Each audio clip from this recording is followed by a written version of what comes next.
Hey guys, I'm so sorry it's been so long. I had exams and then I finished and then I took some time off and I forgot to make videos. But I've missed you guys so much and I really wanted to talk about some stuff. Basically when I was studying I mentioned some of the courses that I was taking and a lot of you guys on Twitter were very interested in what that was about.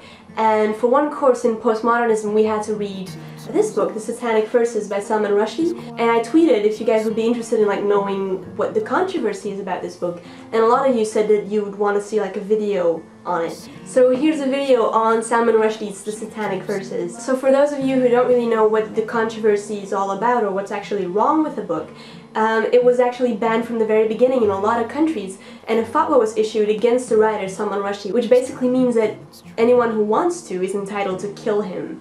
In 2006, the fatwa was actually reissued because the person who had originally issued the fatwa had died, and only the original issuer of the fatwa can undo it.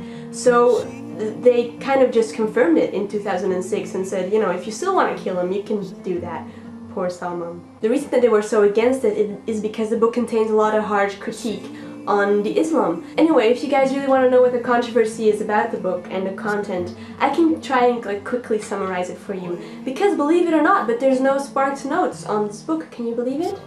I would have appreciated sparked notes summaries on the Satanic Verses, but you know, I had to actually read the thing. Basically, the book has two main characters. One is called Jibril Farishta and the other one is called Saladin Shamcha. Both are passengers in a plane that's being hijacked by terrorists, and as they're crashing, they sort of miraculously survive and they're being transformed into this angelic and demonic figure.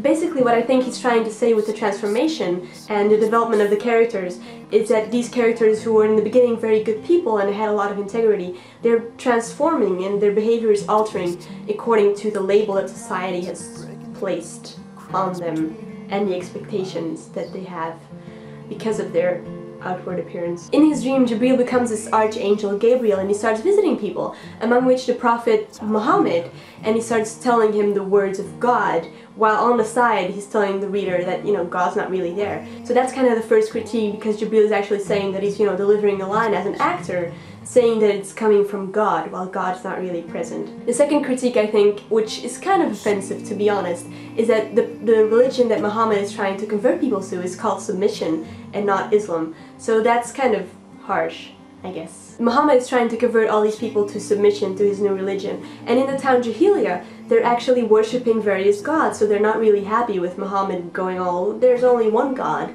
you know, because that's not a very good thing. So leaders of the city try to convince Muhammad to recognize three other gods because they're gaining a lot of profit from the temples of worship. So Muhammad goes back to consult with Jibril and he says, you know, can I do that? Can I recognize these other gods? And basically he's sort of making Jibril say what he wants to hear. So he goes back to the poetry festival where he proclaims that God, Allah, is allowing the existence of these other gods and is recognizing them. Muhammad, after pronouncing the Satanic Verses, goes back and he sleeps on it, I think. And then he comes back and he's like, oh no, wait, I didn't mean that. That was Satan.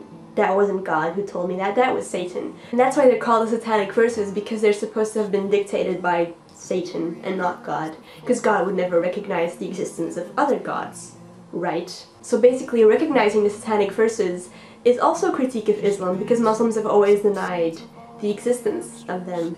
Another critique may be that one of the followers of Muhammad, called Salman, which is clearly a reference to the author Rushdie, he has to write down all the words in the Quran, in the scripture, and he starts to not believe so much in what Muhammad is saying, so he starts to alter the words, and when he's reading them back to Muhammad, he thinks, you know, Muhammad will notice and he'll say that's not what God said, but in effect Muhammad doesn't notice, so Salman keeps changing bigger and bigger details and Muhammad doesn't notice anything. So Salman is sort of doubting whether anything this person is saying is true, and he leaves and he abandons Muhammad.